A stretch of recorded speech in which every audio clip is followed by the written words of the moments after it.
याद करने के लिए बता रहा हूँ कि जब आप देखें, आप चाह रहे हैं कि ये चीज़ प्रिंट हो, तो आप चाह रहे हैं कि ये प्रिंट हो, तो ये देखें इसके एरो सी आउट की तरफ है, यानी कि ये टेक्स्ट सी आउट को दो और वो इसे प्रिंट करवा दे। अगर यहाँ पे सीन होता तो ये एरो उल्टे की तरफ होता है, ठीक है। तो यहाँ पे ये जो लिखा हुआ है ये स्लैश एन, इसका मकसद होता है कि नेक्स्ट लाइन में चला जाए, ठीक हो गया। तो आप ये देखें जी, print a welcome text in separate line, ये उसने डॉट डाले, यहाँ पे लिखा जी C out welcome, slash N डाला, इसका मतलब ये है कि नेक्स्ट लाइन में जाएगा। और यहाँ पे सी आउट w3resource.com, ये बेसिकली जो आ रहा है ये इसका आउटपुट है।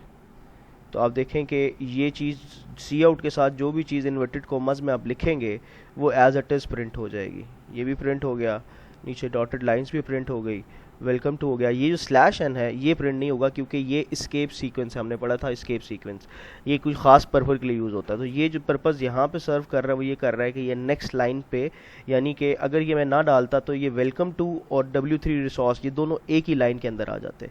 तो या तो आप ऐसे करके एंडल डाल सकते हैं नेक्स्ट लाइन पर जाने के लिए, या इन्वर्टेड कोमास के अंदर ही स्लैश एन डाल सकते हैं। तो आप देखें कि जो जो चीज़ आपने प्रिंट करवाई इन्वर्टेड कोमास के अंदर स्केप सीक्वेंस के अलावा वो एज इट इज़ यहाँ पे प्रिंट हो गई है, ठीक है। तो क्या कहते हैं, ये चीज़ अक्सर अगर जब आप काम प्रोग्राम करते हो ये कंफ्यूज करती है, अच्छा यार ये एरो इस तरफ जाना है उस तरफ जाना है। तो इसको याद करने का तरीका ये है कि जब आपने कोई चीज़ प्रिंट करानी है तो ऑब्वियसली आप ये चीज़ दे रहे हैं सी आउट को ताकि वो प्रिंट करे, तो सी आउट की तरफ एरो पॉइंट कर रहा है। जब आप सीन करेंगे तो जो चीज़ सीन का मतलब ये होता है कि अब आपने इस वेरिएबल के अंदर कोई वैल्यू लेनी है तो ये उस तरफ पॉइंट करेगा। तो सीन देखते हैं उस जब आएगा, लेकिन इसको याद करने के लिए क्योंकि आप ये चीज़ सी आउट को दे रहे हैं ताकि वो प्रिंट करे, तो इसका जो इंडिकेशन है वो सी आउट की तरफ है। अच्छा, ये वो सिंपल सा प्रोग्राम था, मोस्टली उनको आता भी होगा, लेकिन हमने फिर भी देख लिया ताकि किसी को कन्फ्यूजन है तो वो दूर हो जाए। अच्छा, अभी ये वाला प्रोग्राम में किसी को कन्फ्यूजन हो तो वह हैंड रेस कर सकता है।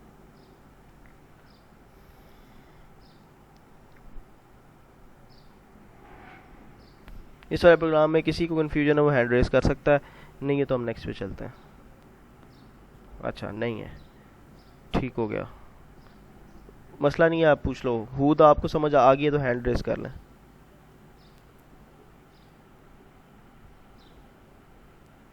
ठीक हो गया। अच्छा जी, नेक्स्ट प्रोग्राम देखते हैं जी। ये प्रोग्राम है ये वाला, ये कितने लोगों को लगता है कि वो कर सकते हैं, वो हैंड रेस करें। अच्छा ठीक है, अच्छा मुझे वैसे पूछना ही चाहिए कितने कितने नहीं कर सकते। ठीक है, आप हैंड डाउन करें और वो लोग करें जो उनको लगता है कि वो ये नहीं कर सकते। हूद अली को लगता है, हूद अली के अलावा किसी को नहीं लगता। ठीक है जी, इसको भी हम देख लेते हैं।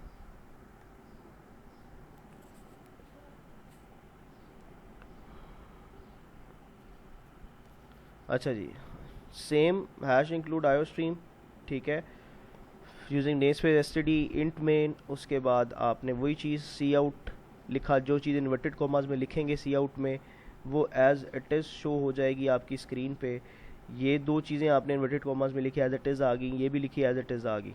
अब आप चाह रहे, ये जो लाइन है इसमें आपने ये देखें जी, the sum of 29 and 30 is, ये भी आपने इन्वर्टेड कॉमा में लिखी, ये भी एज इट इज़ आ गई। अब लेकिन इसके साथ आप चाह रहे हैं कि सम भी हो जाए, 29 और 30 वैल्यू का एक नंबर है 29 30, उनका जो है वो सम हो जाए। तो आपने जब कोई ऑपरेशन करवाना है तो वो इन्वर्टेड कॉमास में नहीं आएगा, क्योंकि इन्वर्टेड कॉमास में आप कोई भी चीज़ डाल देंगे। अगर मैं 29 प्लस 30 के इधर भी इन्वर्टेड कॉमा लगा देता और इधर भी इन्वर्टेड कॉमा लगा देता, तब ये भी ऐसे एज इट इज़ 29 प्लस 30 के तौर पे यहाँ पे शो होने लग जाता। लेकिन हमें क्योंकि ऐड करना था तो हमने क्या किया, यहाँ पे 29 प्लस 30 ऐड करने किया, तो हमने यहाँ पे इन्वर्टेड कॉमास नहीं डाले, ठीक है। तो पहली लाइन लिखी print the sum of two numbers, वो आ गई जी। स्लैश एन क्यों डाला, ताकि अगली लाइन इसके साथ शुरू ना हो, उससे नेक्स्ट लाइन पे शुरू हो। तो फिर आपने ये किया, ये भी इधर आ गया, इसके साथ भी स्लैश एन डाला ताकि अगली लाइन नेक्स्ट लाइन से शुरू हो। फिर तीसरी साइड में आपने लिखा जी सम ऑफ 29 30 इज, वो भी एज इट इज़ आ गया और कॉलन भी एज इट इज़ आ गया। यहाँ पे आपने सम करवाया और इसको इन्वर्टेड कॉमास में नहीं लिखा, ये आपका आंसर आ गया 59। स्लैश एन आगे ये डाली कि आगे कोई और लाइन आएगी तो वो नेक्स्ट लाइन से आएगी, ठीक है जी। ये किसी को समझ ना आया हो तो वो हाथ खड़ा कर सकता। हूद समझ आ गया तुम्हें? अस्सलाम वालेकुम सर। ना अरसलान, सर एक क्वेश्चन है। हम्म। सर 6 लाइन में सी फर्स्ट जो सी आउट है हाँ उसमें हाँ, हमने स्टार्ट में डबल स्लैश एन लिखा हुआ है, सर ये किस लिए है? ये ना भी लिखे तो कोई मसला नहीं है, ये दोनों एक ही पर्पज़ करेंगे। बस इसका मकसद ये होता है कि ऊपर कोई भी चीज़ अगर शो होनी है तो उससे नेक्स्ट लाइन में ये हमारा शो हो। या फिर इसको ऐसे समझ लें कि ब्लैक स्क्रीन पे ये चाहेगा कि पहली दो लाइन छोड़ के नीचे से प्रिंट आए। मीन्स अगर हम इसे ना भी लिखे तो कोई इशू ना, नहीं है। क्योंकि पहली लाइन है ना तो कोई फ़र्क नहीं पड़ता। लेकिन मतलब मकसद ये है कि आप चाह रहे हो जी ब्लैक स्क्रीन में थोड़ा सा बिल्कुल टॉप पे आने की बजाय थोड़ा सा नीचे शो हो, तो फिर आप ये डाल दो। तो सर हम दो से ज्यादा भी स्लैश एन डाल हाँ सकते डाल हैं? सकते हैं, डाल सकते हैं। स्लैश जितनी एन भी, ज्यादा लाइंस नीचे करवानी हो। हाँ स्लैश एन भी डाल सकते हैं, एंडल भी डाल सकते हैं। एंडल का ओके तरीका सर। पीछे आपने देख लिया होगा कैसे। ठीक है। अच्छा। अस्सलाम वालेकुम सर। हाँ जी सलमान। सर ये पीछे वाला एक बार दोबारा समझा दीजिएगा, वो आवाज बहुत कट रही थी आपकी, शायद नेट प्रॉब्लम वगैरह, अच्छा, तो उसे ठीक समझ नहीं लगी। पीछे वाला ये वाला जो अभी ओपन हुआ हुआ है।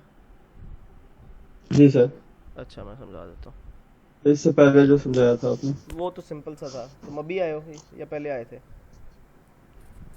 सर अभी आया हूँ तकरीबन। वो मैं तुम्हें दिखा देता हूँ, वो सिंपल सा ही था। अच्छा। चलो ठीक है। हाँ तो ये जो है इसमें मोस्ट मेरे ख्याल से किसी को प्रॉब्लम नहीं होगी, अगर होगी तो वो हैंड रेस कर सकता है। और पीछे वाला मैं वो दिखा देता हूँ, उतना कोई मुश्किल नहीं था। तो इसमें कोई प्रॉब्लम है तो कोई हैंड रेस कर ले। नहीं है। अच्छा जी, ये पीछे वाला ये था, ये बल्कि यहाँ से देख लो। ये क्या नाम है सलमान, ये प्रोग्राम था। उम्मीद है आप देख के कर सकते होगे इसे। Write a program to print welcome text in, यानी कि आपने वेलकम लिखना सिर्फ।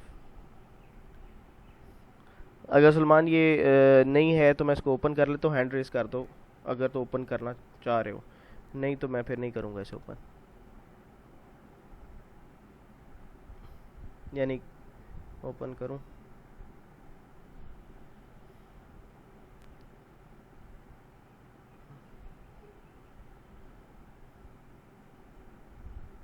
ये है जी सलमान, इसको देख लो, इसमें कोई मसला है तो बताओ। ये program simple welcome text print कराया।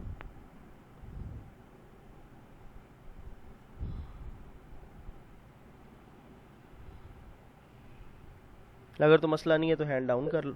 हाँ बोलो बोलो। सर ये लास्ट लास्ट में जो एंड वन लिखा हुआ है, एंड सर इसका एल है, मतलब एंड क्या एल है, है? एंड एल है, एंड एल।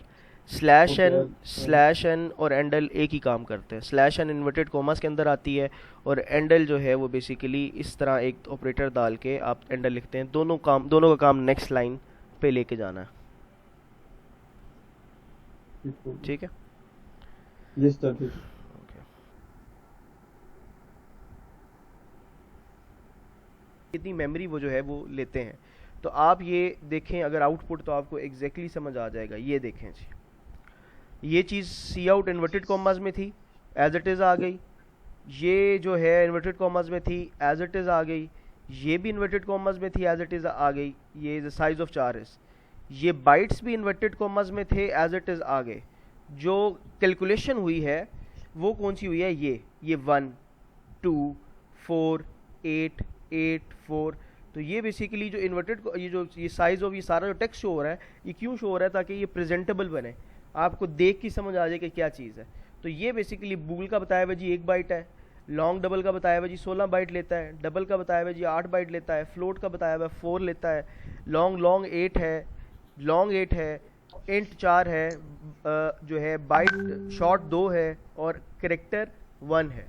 तो बेसिकली ये साइज ऑफ एक फंक्शन है जो लैंग्वेज की तरफ से बनाया गया है, और अंदर जो भी डेटा टाइप लिखेंगे आपको उसका साइज शो कर देगा। ये बात थी। अब जिसको समझ नहीं वो हैंड रेस करे।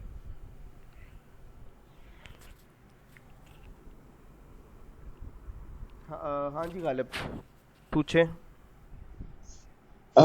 सर ये मतलब बस साइज को पता करने के लिए ना, कि मतलब इसका मतलब 4 का शॉर्ट का इंटीजर लॉन्ग और लॉन्ग लॉन्ग का कितना मतलब साइज है बिल्कुल मेमोरी में, ऐसे ही, इसका मतलब कोई और। ठीक है बिल्कुल। Sir, okay. हाँ, इसका सिर्फ यही काम है। और किसी को ये समझ ना आए तो वो पूछ सकता है। Same as you write stream using names for STD int main वो एज इट इज़ प्रिंट करा दिया जी, जो आपका प्रोग्राम है उसका टाइटल प्रिंट करा दिया, लाइंस प्रिंट करा दी। दो वेरिएबल लिए, ये जो स्टेप है, ये जो इंट ए है, इसे हम कहते हैं डेक्लरेशन।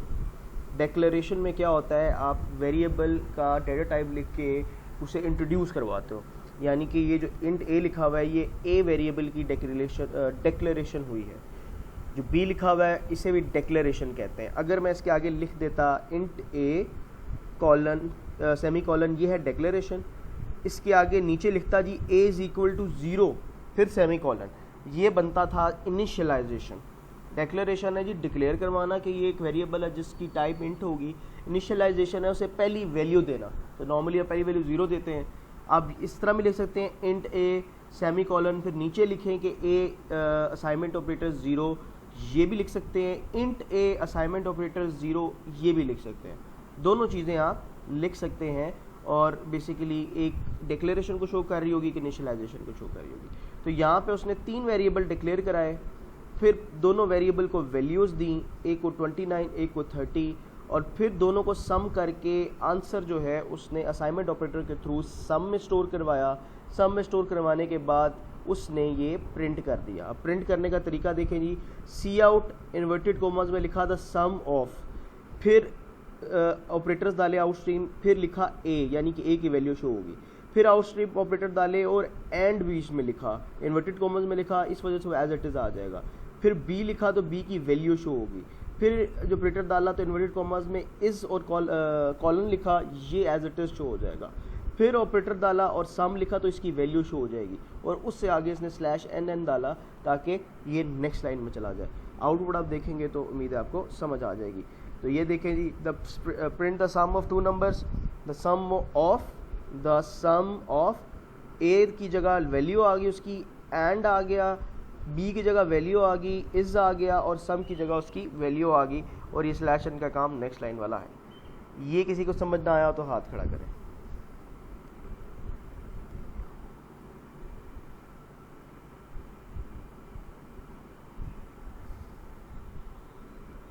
सर इसकी लास्ट लाइन दोबारा बता दे जरा। ये वाली, अच्छा ये देखें जी, इस बेसिकली ये भी हो सकता है, एक तो तरीका है कि आप ये जितने सी आउट लिखे हैं इनको अलग-अलग लाइन में लिखें, लेकिन ये एक ही लाइन में लिखने का क्या किया आप देखें, ये आउटपुट है, इसको जेन में रख के आप इसको ज़रा देखेंगे। सबसे पहले आ रहा है द सम ऑफ। अब द सम ऑफ एक टेक्स्ट है जो आप शो करवाना चाह रहे हो, तो उसने क्या किया, सी आउट ऑपरेटर्स डाले, इन्वर्टेड कॉमास में सम ऑफ लिखा, तो ये द सम ऑफ आ गया। उसके बाद आप चाह रहे हैं अगली चीज़ कि यार जो ए की वैल्यू उसके अंदर स्टोर है ना वो शो हो, तो आपने फिर ए को प्रिंट करवाया ऑपरेटर डाल के, यानी कि जितनी बार आप कोई नई चीज़ प्रिंट करना चाहते हैं आप ये ऑपरेटर डालेंगे अगर आप एक सिंगल सी आउट को यूज़ करना चाह रहे हैं। दूसरा ये है कि हर एक के लिए अलग सी आउट लिखें, ठीक है। और जिस तरह के यहाँ पर लिखता C out the sum of inverted comma semicolon डालता, फिर नीचे आता सी आउट जो है वो ए, फिर उसके बाद आता semicolon cout end, इतनी बार रखना पड़ता। अगर मैं एक ही सी आउट की तरह करना चाह रहा हूँ तो जितनी बार करना है ऑपरेटर डालूंगा, C out operator the sum of inverted commas में है तो एज इट इज शो हो जाएगा। ए इसकी वैल्यू शो करवानी है, वैल्यू 29, तो मैंने खाली ए लिखा तो 29 शो हो गया। फिर एंड शो करवाना है तो इन्वर्टेड कॉमर्स में शो करवा दिया, फिर बी की वैल्यू शो करवानी है तो खाली बी लिख दिया, फिर इज शो करवाना है तो इन्वर्टेड कॉमर्स में लिख दिया, और उसके बाद फिर सम की वैल्यू शो करवानी है तो खाली सम लिख दिया, और ये नेक्स्ट लाइन्स के लिए। ये किसी को समझ ना आया तो हैंड रेस करें जी।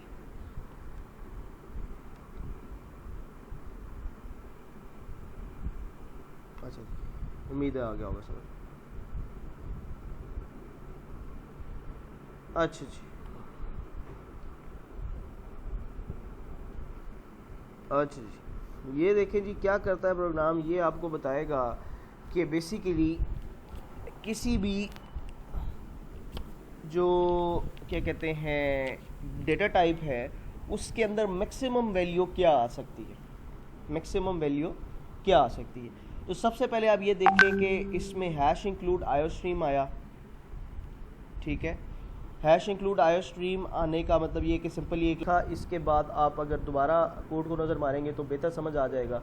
तो हर एक का इंट मैक्स है तो इंट मैक्स के अंदर वैल्यू स्टोर हुई हुई है, इंट मैक्स की इंट मेन है तो उसमें मेन की स्टोर हुई हुई है, इस तरीके से ये सारे की जो है वो वैल्यूज स्टोर हुई हुई हैं। और क्यों किधर पड़ी हुई थी ये वैल्यूज, सी लिमिट में पड़ी हुई थी, और इसको आपने यूटिलाइज़ किया, जब उसे प्रिंट करवाया तो उसने आपको ये वैल्यूज़ बता दी। क्या फ़ायदा दे रही हैं, आपको ये पता लग रहा है कि अच्छा जी एक इंटीजर में मैक्सिमम वैल्यू क्या स्टोर हो सकती है। उसकी बेसिस पे आप फिर बता सकते हैं कि अच्छा जी ये अगर आपने वैल्यू पता करनी आई कहाँ से है, तो एक इंटीजर में 4 बाइट होते हैं, 4 बाइट में 32 बिट होते हैं, ठीक है। एक बाइट में 8 बिट, 8 इंटू 4 32 बिट, तो क्यू ये 32 बिट हो गए।